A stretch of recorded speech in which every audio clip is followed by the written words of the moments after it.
Welcome back to Upper Michigan Today. We have Tia and Jane working on this table, taking off the top layer so that they can then, touch up the coloring and put some polish on it. Before we get to any of that, though, I just want to reiterate how their contests are working today, because I think we made it a little bit confusing in our attempt to let you all know about it. So here's what's happening. Today, up until noon, you can go to Habitat for Humanity to the Marquette County page and like it, and you will be entered into a drawing to win $50. That drawing is happening at noon today. Now, if you're at the Builders Show this weekend, put your name in this guy, and that puts you in for a drawing for either the table or a $100 gift certificate. That drawing will happen when the Builders Show is over. So, 2 different contests, 2 different deadlines. I hope I cleared things up. Tia and I like to make things extra confusing sometimes, just to make sure everyone's listening. Okay, so how are things going? Yeah, what's this? What's going on? Okay, right now what I'm doing is just taking some steel wool and getting rid of the shine and the finish. And like I said before, this is real smooth here, and that will take and smooth it all out. Yeah. That's what I'm doing now. The next step then would be to come in with all the marks you see right here and color it with what I call the magic pens. Yeah, So. let's see you do a little color. Okay. Tia's making a mess.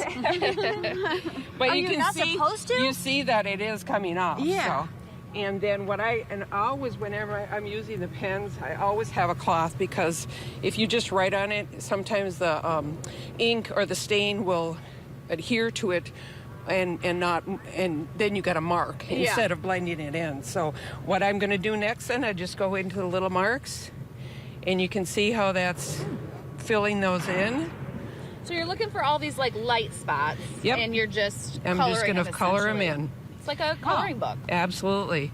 This is one of my favorite things to do at the job, because I have other duties there, but is the furniture facelift. And you can see now, look at that spot. Yeah. And it looks perfect. and it's a lot smoother. Like over here, I can still feel the roughness of the furniture. Yeah. Right there is really smooth, and it brings it back to life. So. Do you ever just like put your initials in a table? No, I haven't yet, but sometimes underneath you might want to have to write my name in there. I think I would just have the urge to like put some kind of mark on everything that I worked on. But I love doing this because it just, to me, especially some old furniture, and it just makes it look so new again. And even sometimes it's like, that is a great piece. I can't wait to work on that piece because I know it's going to look nice. And some wood doesn't even take the ink, so then we might put it out as a project piece. Sure. And I mean, bottom line is, if someone has something at home that they don't use anymore, and they're thinking that it's too worn, it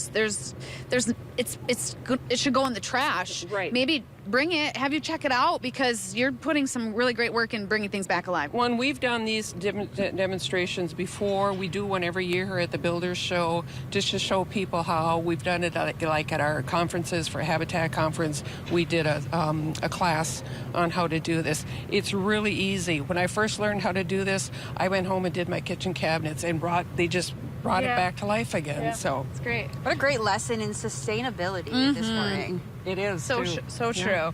I used to have a table that I had said it had a lot of character, right? It had paint from my kids, it had marker, it had chips in it from, when we played games or whatever. There were just things that I loved, but certainly no one else would love. Right. So that could easily be repurposed, though. Every little paint thing, every little chip, every little scratch has a story to it. It does. And I sometimes wonder what that story is. How did it get in this condition? One of my pet peeves is when a piece comes in and it's splattered with white paint, and it's like, if you're going to paint in your house, cover your furniture, please, because sometimes that's the worst part, is just getting the paint off. Yeah.